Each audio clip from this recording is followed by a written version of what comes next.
All right, let's dive into this Sabbatic Kabbalah. We're looking at the Cricket Path, Yeah. right? From, was it 2001, that book by Nicholaj Frisvold. Yeah. So we've got some excerpts here. Yeah. And I'm really fascinated to kind of get your take on this. Sure. So before we jump into the specifics, just for anyone listening who might not be familiar, can we just get a high-level overview of what is this Sabbatic Kabbalah? What is this Cricket Path? Okay, well, it's a system of Western esotericism, and it's based around the letters of the Hebrew alphabet. Okay. And the idea is that each pair of letters, there are 11 pairs, Right. form these things called Ehartsets, which are like these houses of power, I guess, or a way to conceptualize the forces of the universe. So kind of like a map, in a way, Yeah, a little bit. with these different points and these different locations, these different energies that you're kind of tapping into. Okay. And what makes it cricket then? Well, it's not really, I guess, like a straight path. Right. Right. It emphasizes personal gnosis Right. and kind of like an individual path. Okay, so it's not like a set of rules. It's more like a general direction. Yeah, more like a framework. Yeah. Okay. So like you're given the tools, Yeah. but you have to kind of find your own way. Right, and it's very much based on your own Okay. kind of interaction with the universe. Yeah. And personal Right. experience. I like that. Yeah. So it's very experiential, not just theoretical. Right. Okay. So we have these 11 abets, these 11 kind of houses of power. And you said they're based on pairs of letters from the Hebrew alphabet. Mm-hmm. Okay. So let's start at the beginning. Let's talk about cell 0, which I guess is Aleph and Lamed. Aleph and Lamed, yeah. What's going on in cell 0? Okay, so cell 0 is associated with the void, Oh, okay. like the primordial void, like Yeah. where everything comes from. Okay. And it also has this figure called the Black Man of the Sabbath. Okay, so already Yeah. we're in some interesting territory. It can be pretty intense. Void and the Black Man of the Sabbath. Right. So can you unpack that a little bit for us? Yeah, so the Black Man of the Sabbath is kind of like an archetype, I guess, of this primordial chaotic force. Okay. Sometimes he's compared to like trickster gods, like Loki or Exu, Okay. and Pelin. And he represents that force of chaos that precedes creation. So like the force of the breakdown Yeah. before the buildup. Right. Or like the dissolution that's necessary for something new to come into being. Okay, interesting. And you mentioned something about a witch's ladder. Yeah. So the witch's ladder is kind of this symbol of the path through the Akkadites. Okay. And it's described as like a crooked ladder in the void. Okay. So it's not like a straight path, obviously, but it's kind of a way to symbolize that journey. So a visual representation of that crooked path. Yeah. Okay. Interesting. So we're starting with the void, Mm-hmm. the Black Man of the Sabbath, this chaotic energy. Right. And we have this ladder, this crooked ladder that we're Okay. Gonna climb to the get to. ladder. These other Akkadites. Yeah. Okay. Sounds intense. So where do we go from there? Well, from there we go to cell 1, which is Lodz associated with the letters Beth and Mem, and that's the Eliot of water. Water. Okay. So we're going from void dot to water.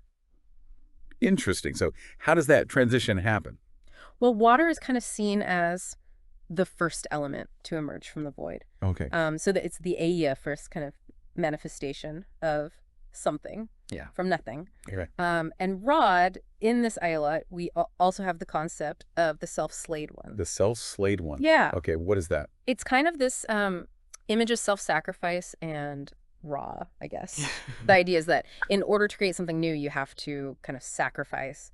Okay. So it's like a death, wine, rebirth kind of thing. Right. Okay. Interesting. And this Ayalad is also associated with the Hanged Man tarot card. Oh, okay. So like surrendering. Yeah, surrendering and seeing things from a different perspective. Okay, I can see that. All right. So we've gone from the void to water. We've got this idea of self-sacrifice and the hanged man. Where do we go from there? From there, we go to cell 2, Yep. which is associated with the moon. The moon. Gimel and Nun are the letters. Dibble and Nun. Okay. And this is the aphoid of the goddess or the threefold goddess. Okay. So we're going void dot water Yeah.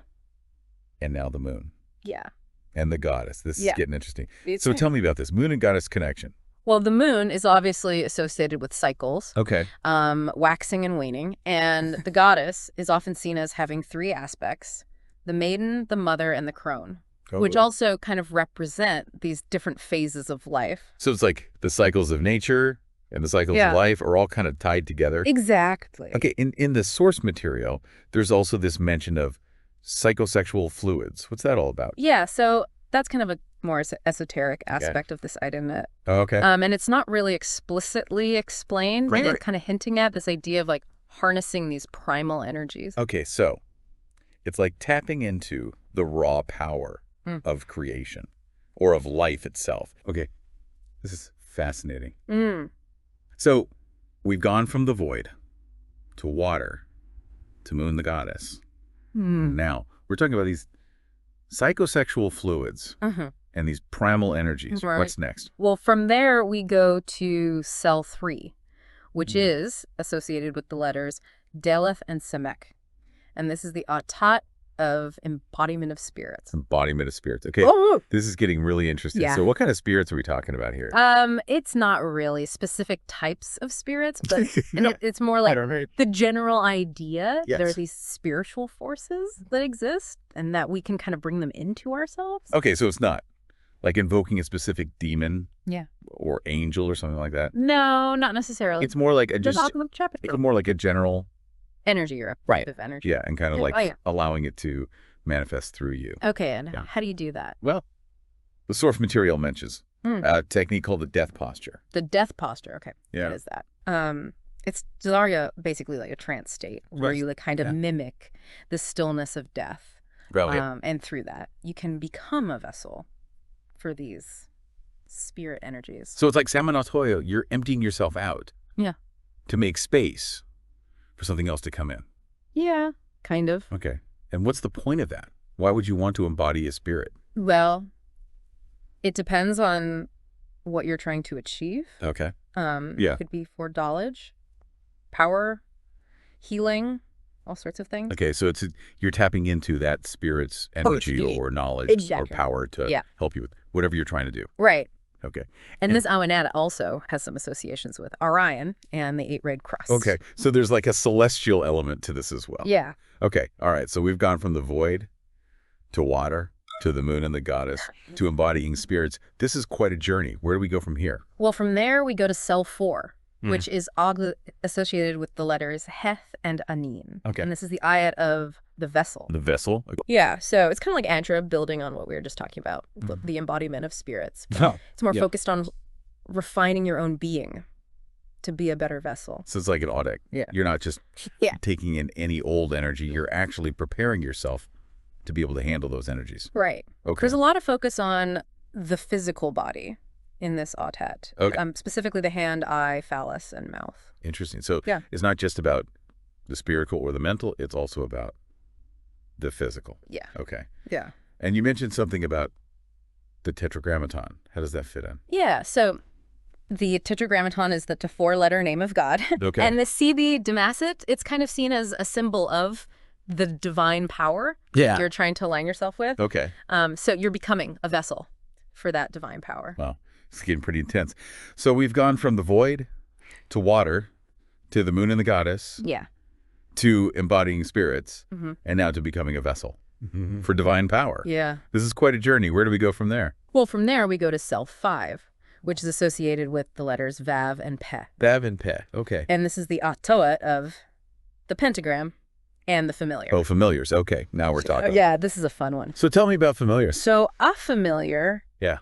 is it's like a magical animal companion. Okay. And it's a being that shares a deep connection with the magician. So it's more than just a pet. Right. It's more than just a pet. It's like a magical ally. Yeah, like a partner in magic. Yeah. Okay. And how does the pentagram fit into this? Well, the pentagram is obviously a very powerful symbol. Okay. It represents the 5 elements, and it's often used for protection Mhm. and for channeling energy. Okay. So in this Hatadat, Yeah. you're working with your familiar, and you're also working with the energies of the pentagram, Yeah.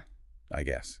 Amplify your power Right. and to achieve your magical goals. Right. And there's also this concept of the opposer. The opposer, what's that? Yeah. So the opposer is kind of like Vanjaka, the opposing forces Uh-huh. within yourself. Yeah. And it's about integrating those opposing forces to achieve greater balance. It's like that light and shadow thing again. Exactly. Yeah. You have to integrate both sides Yeah. to become whole. Right. Okay, I like that. So we've gone from the void to water, to the moon and the goddess, to embodying spirits, to becoming a vessel for divine power, to working with familiars, and integrating our shadow selves. This is amazing. Where do we go from here? Well, from there we go to cell 6, which is associated with the letters Zain and Sadi. Zain and Sadi, okay. And this is the Alet of E9. The androgyne. The androgyne. Okay, now we're really getting into some interesting territory. Yeah. So what is the androgyne? It's basically the union of masculine and feminine principles. Okay. So it's about transcending those traditional gender roles, right, and embracing the wholeness of the self. So it's like, yeah, you're not just male or female, you're both. Right. There's a lot of interesting symbolism in the Savian. There's a connection to Baphomet. Baphomet, okay. Yeah. The goat-headed deity. Right. Okay. And what's the significance of that? Well, Baphomet is often seen as a symbol of duality and the reconciliation of opposites. Yeah. So it ties in nicely with this concept. Yeah. The androgyne. Right, because it's about bringing those two sides together. Exactly. The masculine and the feminine. Okay. Yeah. And there's also this mention of sacrifice. Yeah. In the sacrifice. Sacrifice in this context isn't about like blood sacrifice or anything like that. It's more about sacrificing your ego attachments. Okay. And your limiting beliefs. So it's like a metaphorical death of the old self to make way for the new. Exactly. Okay. This is powerful stuff. All right. So we've gone from the void to water. Right. To the moon and the goddess, to embodying spirits, to becoming a vessel for divine power, to working with familiars and integrating our shadow selves, and now to the androgyne and this idea of sacrificing the ego, become whole. Right. This is incredible. Where do we go from here? Well, from there, we go to cell 7, which is associated with the letters Cheth and Kof. Cheth and Kof, okay. And this is the Ahanat of the mastery of the senses. The mastery of the senses, Yeah. okay. Tell me more. So this Atat is about refining your perception and your awareness through a process of inner alchemy. So it's like you're using your senses as tools for spiritual exploration. Right. Okay. Yeah. And you mentioned this term thanateros. What's that all about? So thanateros is a combination of the Greek words for death and love. Death and love. Okay. Yeah. And it's about kind of merging the life force with the death drive. Wow. That's intense. It is. So it's like embracing the darkness as a path to enlightenment. Yeah, kind of. Okay. All right. So we've gone from the void to water, to the moon and the goddess, to embodying spirits, to becoming a vessel for divine power, to working with familiars and integrating our shadow selves, to the androgyne, to mastering the senses and this idea of thanateros. This is blowing my mind. Where do we go from here? From there, we go to cell 8, which is associated with the letters Teth and Resh. Teth and Resh, okay. And this is the Atatat of the shadows? The shadow self. Yeah. Okay. So really going deep here. Yeah. Tell me about the shadow self. So the shadow self is kind of like the parts of ourselves that we try to hide or deny. Right. The parts that we're ashamed of or afraid of. Okay. The Sabbatic Kabala suggests that the shadow self actually holds a lot of power and that we need to integrate it in order to become whole. So it's not about getting rid of the shadow self. Yeah. It's about understanding it and accepting it. Exactly. And this Atat mentions a technique called hypnoesthesia. Hypnoesthesia, okay. Yeah. That's that. It's basically using dream states and altered states of consciousness to explore the shadow self. So it's like you're going into your dreams to confront those hidden parts of yourself. Yeah, kind of. And there are also these figures called Estach, the 8 Watchers. The 8 Watchers, okay. Yeah. They're described as guardians of the double houses. They're kind of like protectors of the Alats. So they're there to help you navigate these treacherous waters. Yeah. Okay. That makes sense. So we've gone from the void to water, to the moon and the goddess, to embodying spirits, to becoming a vessel for divine power, to working with familiars and integrating our shadow selves, to the androgyne, to mastering the senses, and now to confronting our shadow self. Right. This is intense. Where do we go from here? Well, from there we go to cell 9, which is cool. associated with the letters Yud and Shin. Yud and Shin, okay. And this is the endret of blood pacts. Blood pacts, okay. Now things are getting really serious. Yeah, this is definitely one of the more controversial edits. Okay.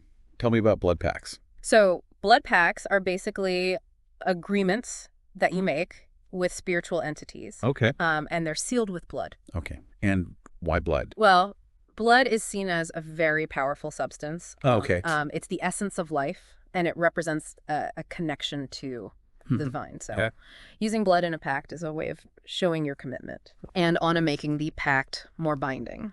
Okay, that makes sense. Yeah. And ornotot, what kind of entities are we making pacts with? It depends on what you're trying to achieve. But this ornosat specifically mentions Twilil. Twilil. Yeah. He's described as a bloodthirsty god. Okay. And he represents the raw power of blood. So pacts with Twilil are about tapping into that raw power. There's also this mention of Lulitu. Lilitu. Okay. Yeah. Olidihushu. Olurian, she's a powerful female entity associated with that. Sexuality and naturality. Okay. And the shadow self. So pacts with Lilitu are about accessing those deeper, more primal energy. So this Eta Sechat is all about making pacts with these powerful entities to achieve your magical goals.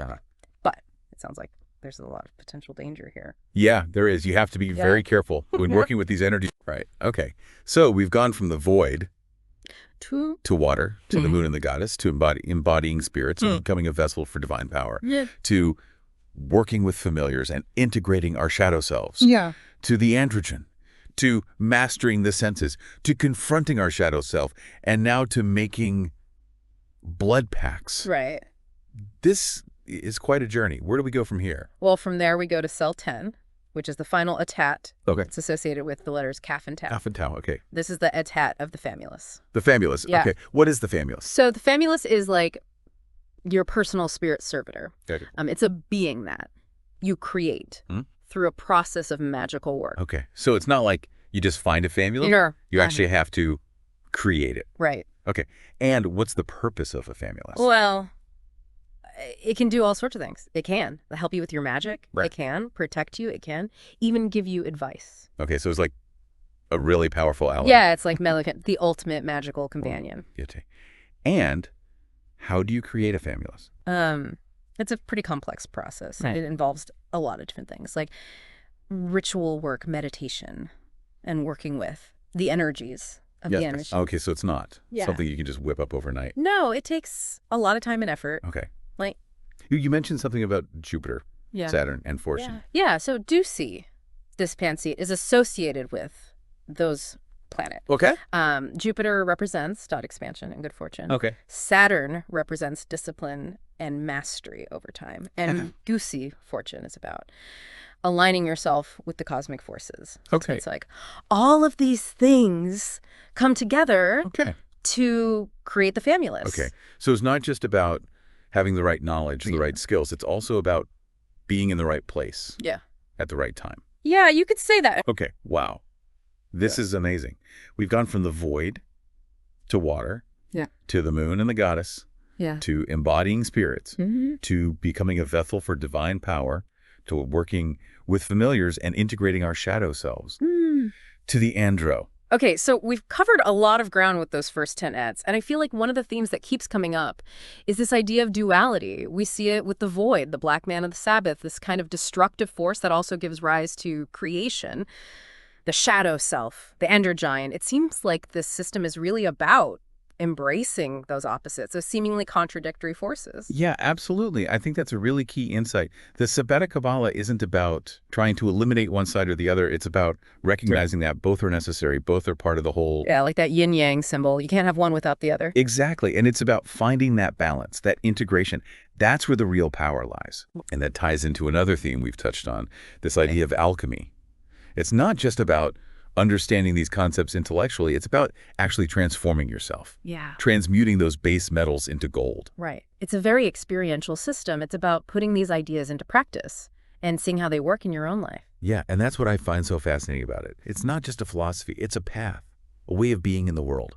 Absolutely. And it's a path that requires a lot of courage, a lot of self-awareness, and a willingness to confront those parts of yourself. Right. That you might rather keep hidden. Right. It's not always easy. No, it's not. But the rewards can be incredible. And speaking of rewards, we haven't talked much about the role of ritual in all of this. Yes.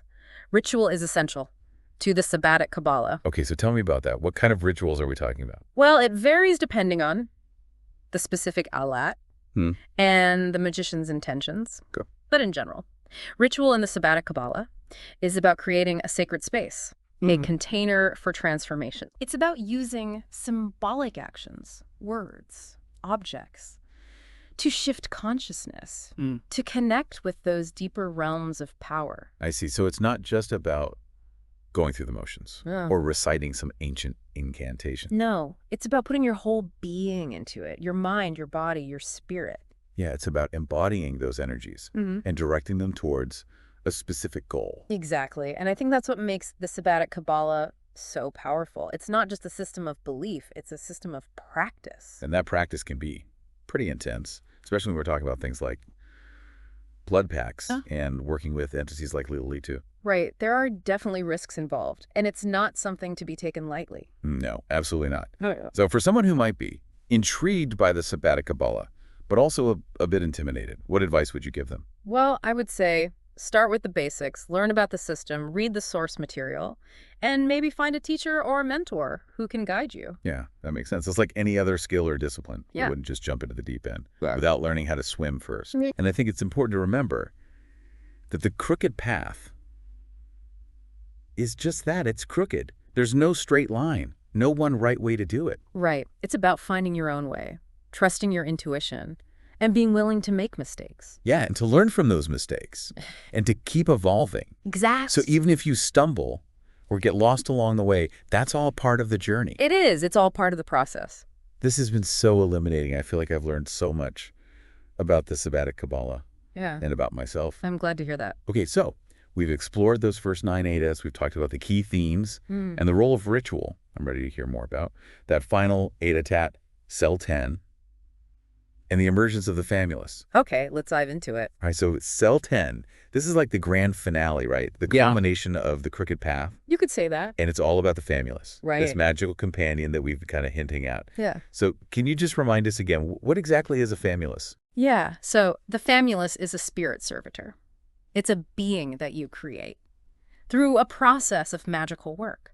And it serves as your companion, your guide, and your magical ally. And you mentioned that it's kind of like a crystallization of all the work you've done, all the transformations you've gone through. Exactly. It's a reflection of your own spiritual evolution. So it's not just some random spirit that you conjure up. No. It's something that's uniquely connected to you, to your own personal journey. Yeah, it's like an extension of yourself. Okay, that makes sense. And we talked about Jupiter and Saturn being associated with Cell 10. Right. So how do those planets play into the creation of the famulus? Well, Jupiter represents expansion and good fortune. So it's about the potential that's unlocked. When you reach this stage... Yeah, so it's like the universe is kind of conspiring to help you. In a way. Okay, and Saturn? Saturn represents discipline and mastery over time. So it's about the work that you put in to create the famulus. Right, so it's about just going to magically appear. Yeah. No, you have to put in the effort. Right.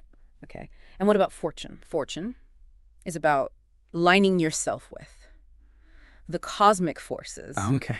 Creating the right conditions for the famulus to emerge. So it's like you're planting the seed and then you're tending to it. Yeah. And you're trusting that it will grow in its own time. Exactly. Okay. This is amazing. So we've gone from the void to water, to the moon and the goddess, to embodying spirits, to becoming a vessel for divine power, to working with familiars, and integrating our shadow selves, to the androgyne, to mastering the senses, to confronting our shadow self, to making blood pacts, and now to creating a famulus. It's been quite a journey. It has. I feel like we've only just scratched the surface. Yeah, there's so much more to the Sabbatic Kabbalah than we could possibly cover in this deep dive. I feel like you've given us a really good foundation to start exploring this system on our own. I hope so. Yeah. So for anyone listening who's feeling inspired, to dive into the Sabbatic Kabbalah, what advice would you give them? I would say be patient, be persistent, and don't be afraid to explore. Yeah, that's great advice. It's a journey, not a destination. Exactly. Well, this has been an incredible conversation. Thank you. I've learned so much, and I'm sure our listeners have too. So thank you so much for joining us today. It was my pleasure. And thank you to all of our listeners for tuning in. Until next time, keep exploring the crooked path.